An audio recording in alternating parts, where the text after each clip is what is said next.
Hola chicos, welcome to Spanish Lessons with Seba. Today we're going to discuss the que and cuál. Occasionally, those two words create some stress because it's not always clear which one could be used in certain sentences. The problem is, apart from some cases when there is obvious difference between which and what, because normally que means what and which means cuál. I mean, cuál means which. But it is not always like that, and occasionally they can switch roles in the translation, or occasionally they could mean even how. So let's discuss the cases and eliminate the easy differences. I remind you that this lesson is quite basic, it's just the introduction. So I'm not going into much of the detail, but I'll explain the main cases and the main usages. Let's take a look. So the case that is more obvious in English and in Spanish, que asks for a definition. Que es, what is it? It is a turtle or tortoise, if you prefer. Es una tortuga.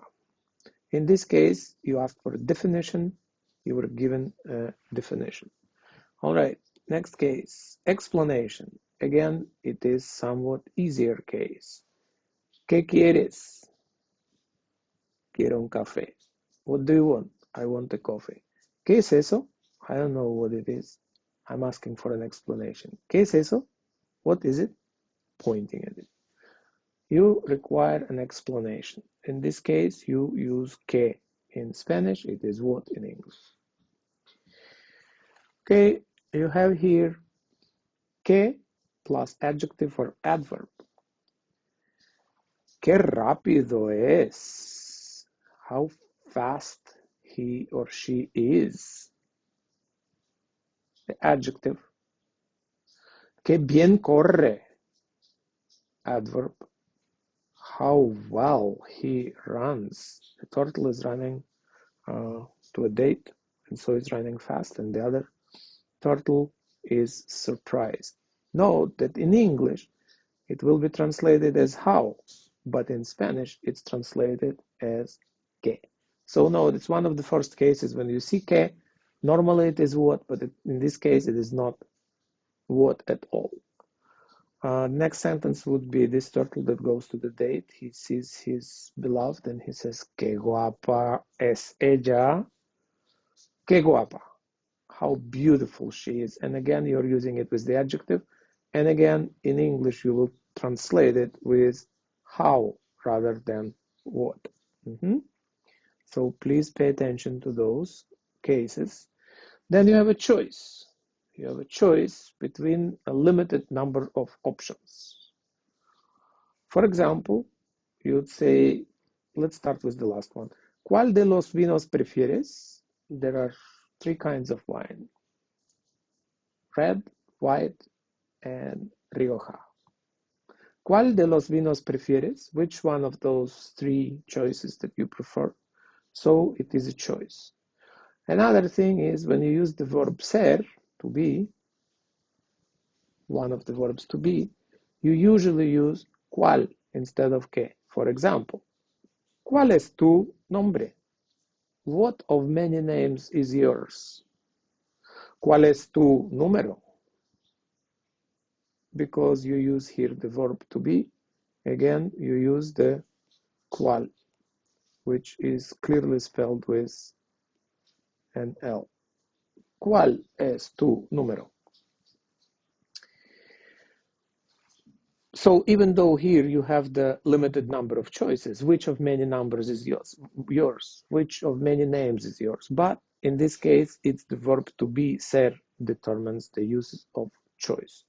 So again, in English, you'd say, what is your name and what is your number? But in Spanish, you use cuál, that is often, but not always, is translated as which. So this is another case when it is different from the English usage.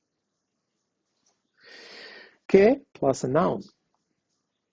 Noun immediately following after que. ¿Qué libro leíste? What book did you read? ¿Qué restaurante sirve mejor comida? What restaurant serves the best food? So in this case, even in English, you actually have ambiguity between what and which, depending on how many choices you have. What restaurant serves the best food, or which restaurant out of 3 given serves the best food. So note that in Spanish, if it is the noun that follows immediately the que, that will determine, if it is, if you have the noun in there, then you don't use cuál. That's what I'm trying to say. Okay. Then you have preposition plus cuál. For example, este es el café sobre el cual he hablado.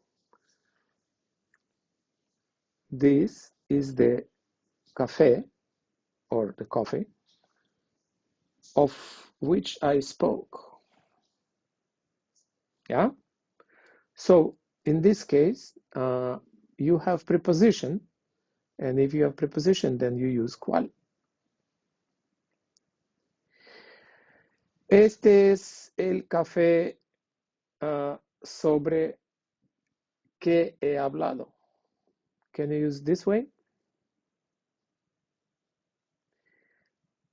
Let's take a look. Este es el café el cual he tomado. So, if you do not have a preposition, then you cannot use cuál. So this one is actually incorrect. So you cannot use it.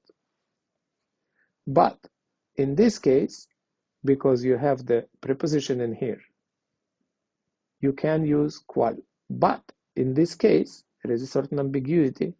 The que is correct as well. So note that this is the case when you could use both, because Spanish is the language of freedom, of course, but it is also the language of order. All right, so what we have seen here, the usages of the que and cuál, depending on many details in the sentence. And so my point is here, you cannot translate always que as what. You cannot translate always cuál as which, even though most of the time it is true, but it's not 100% of the time. And also there is some ambiguity both in English and in Spanish. All right, so I hope that you learned how to use what, which, and occasionally how for the translations, as the how fast, how beautiful, and things like that. And I hope it was clear and I made it clearer for you. If it's not enough practice, please let me know. Your suggestions are welcome. You're welcome to write to me and suggest the practice that I should record. I'm planning on recording some practice soon on what, which, and how. And if you have any particular request, you're welcome to ask. If I can accommodate your needs, I will accommodate your needs.